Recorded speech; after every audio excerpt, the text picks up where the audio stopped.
woke up again. Guess I gotta find something to talk about. Though it still being January means that new game releases are deader than the offspring of an anti-vaxxer, I suppose the benefit is I do have plenty of time to cover games that I missed from last year. I was worried though, if I cover a game now that I missed in 2021, what if it's so spectacular that it should have been in my top 5 list that I did a few weeks back? Or what if it's so terrible that it should have been housed in the 5 rings of hell that was my bottom 5? Thankfully, Kenna, Bridge of Spirits came along and revealed that it didn't really fit into either of the lists I made, so I don't have to go back and redo it anytime soon. Kenna, Bridge of Spirits is an action-adventure game that follows a girl named Kenna, or Kana. I think it's Kana, actually. I'm going to say Kana. She is a spirit guide that comes to a dying land to help the spirits in the land move on and stop the land from dying, basically. I wonder how many games are so easily summed up with the phrase, you come to a dying land to stop it from dying. At least 60%, I have to figure. We're not given much information on Kana as a character or her motivations from the outset, and this remains true until about the halfway point of the game. I will tell you now why Kenna is really here. It's treated like this big revelation or something, but it really isn't. She is here to help the spirits move on and overcome their lingering emotions, but she isn't doing it out of the kindness of her heart, oh no. Instead, she is doing this to make her dead dad proud. Not much of a twist really, is it? I suppose we could make the corrupt motivation argument, but she does seem to genuinely care about those beings that she helps, so does it really matter? When we start the game, we're faced by the spirit of a man whose name we later learn is Toshi. He was the leader of a village, only the people in the village started falling ill and are now all dead. Sucks to be him. He sends us packing and we wake up in a lovely looking forest and are given the vague instruction to move forward. Toshi is the game's main villain, though he is not particularly deep or complex. He does at least have clear motives by the end, which is nice. And more to the point, is more of a character than Kana is. Kenna is the protagonist if you believe the game, but she has so few lines of dialogue and so little personality that any NPC we meet kinda has more claim to protagonist than she ever will. She is little more than an extension of the player. Not a bad way to do games, don't get me wrong, but putting her so front and centre does hurt the game a little bit. Like I say, we need to wait until about halfway through the game just to learn her big dark secret, which is as much of a dark secret as a McDonald's hamburger is a healthy meal. I rather liked all the other characters. They are pretty much all dead and spirits by now, but they're all quite well written and their voice actors were pretty damn good. Kana again stands out as her voice actor is just okay. You know what, let's leave the subject of characters for now and talk about the gameplay of this here videoed game. As I said earlier, it's a third-person action-adventure game. You make progress by solving puzzles in the environment based around wall climbing and jumping, but then later centre around shooting things with a bow and exploding things with a bomb. All of this works quite well together and doesn't really call for further comment. I could state how annoying it is that Kana's double jump seems to cancel the majority of her momentum and it feels really slow and awkward to use, or how the environments, despite looking really beautiful, and they do, all look so similar, so I have to constantly be bringing up the map every few paces just to make sure I know where I'm going. Well, I guess I did just state those things, didn't I? But for the most part, exploring the world is quite nice to do, and the puzzles are quite fun to interact with. My personal favourite puzzles came later in the game when you had to use these bombs which magically turn debris into platforms, and then you got to run along the platforms and shoot a bow into a grapple flower to sort of cross gaps mid-jump. You know, it's quite cool. It all flows quite nicely together. I do wish we had started with the bow so that the puzzles could have more of a bow focus and we didn't have to go hours before they started becoming actually quite fun. Not to say the early game puzzles were bad or boring, they were just kind of generic. You start the game with Kana's staff. It serves as her melee weapon for combat, and she also uses it to guide spirits and interact with certain objects. Using it in combat isn't exactly thrilling. It doesn't feel very weighty, and the light attacks deal pitifully low damage even for a light attack. Not that this makes the combat hard or anything, it just means that the basic enemies take a while of spamming the attack button to finally down. Or of course you could just do a charged power attack, knock enemies on their arse and just repeat that until victory. And cake. However, when the game gives you a bow, suddenly combat shifted for me. It went from being meh to being quite good. The bow felt quite good to use, and there was something so satisfying about shooting enemies in the weak spot. Bombs were a bit less fun in combat. They barely did any damage and mostly just existed to stun enemies. Like if you shoot them at bosses at the right time, you can sort of stun them out of their attacks. It was alright. Like, it still weren't my favourite thing to use. To be honest, I think I only really used them just because they were there and I could.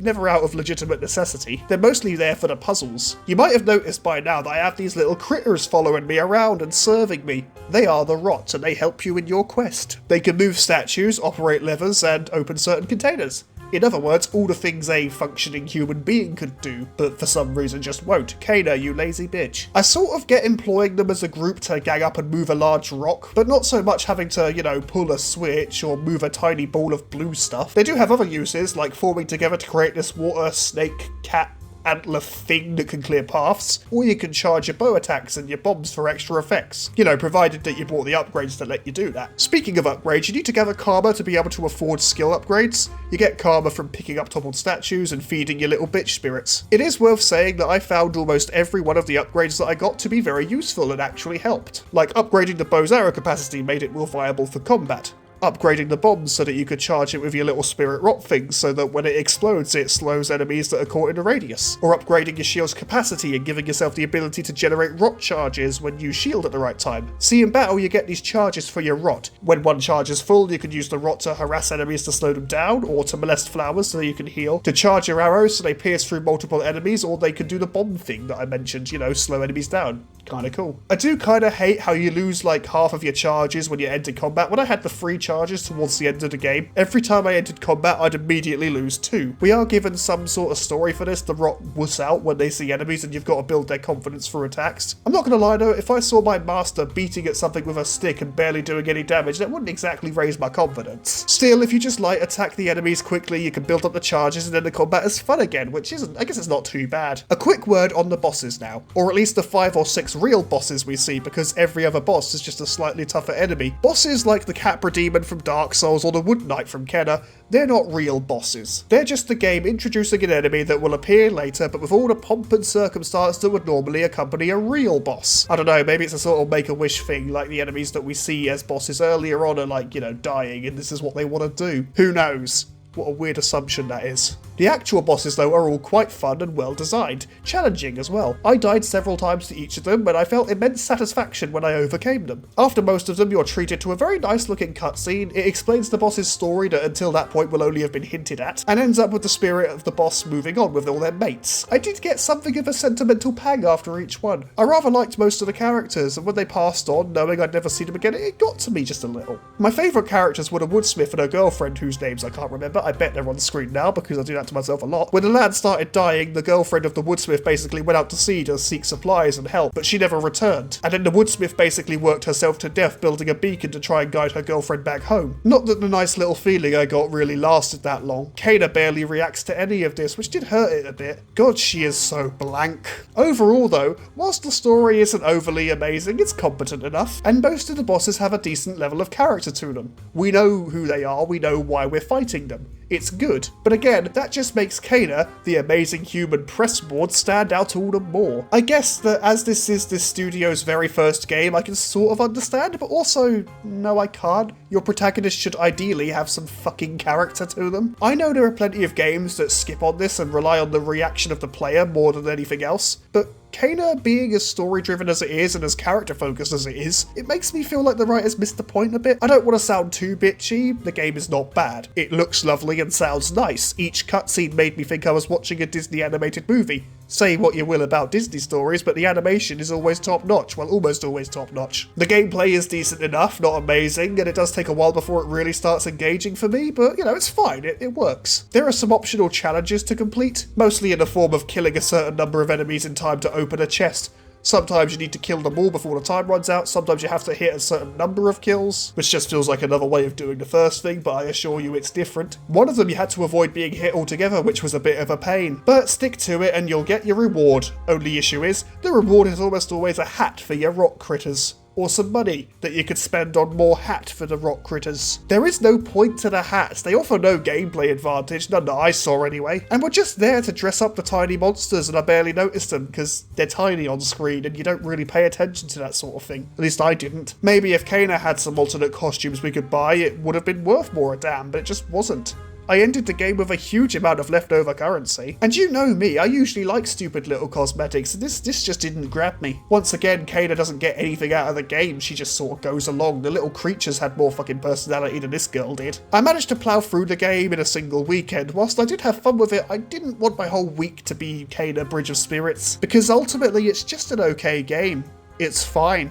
It is the frozen yogurt of video games, neither offering amazing highs or depressing lows. If you like action-adventure games and want an excuse to use your PS5, then sure, get a copy of Kena Bridge of Spirits, it's pretty decent. Though it does have a PS4 version as well, so I don't really see the point. I swear if I had not set my living room up specifically for that oversized licorice all sort, I'd barely bother with the PS5. So that was Kena Bridge of Spirits, a fairly competent action-adventure game. For a studio's first work, at least I was told it was their first work, I haven't actually bothered to fact check this, even though I should have. It was a pretty solid first work, it's a pretty good game, you know. It was clearly made by people with a vision and talent and who dared to be kind of fun in an industry full of live service trash, Call of Duty and asset flips. Kena Bridge of Spirits is absolutely fine as video games go. It looks nice, it plays well enough, and is ultimately a useful distraction on the road to the grave, and that's all I really ask for. Well, that's not all I can ask for. I could ask for a version of Dark Souls with a Saints Row-esque character creator, and a world 3 times the size of the known universe, where you save the world with weapons made from sweets.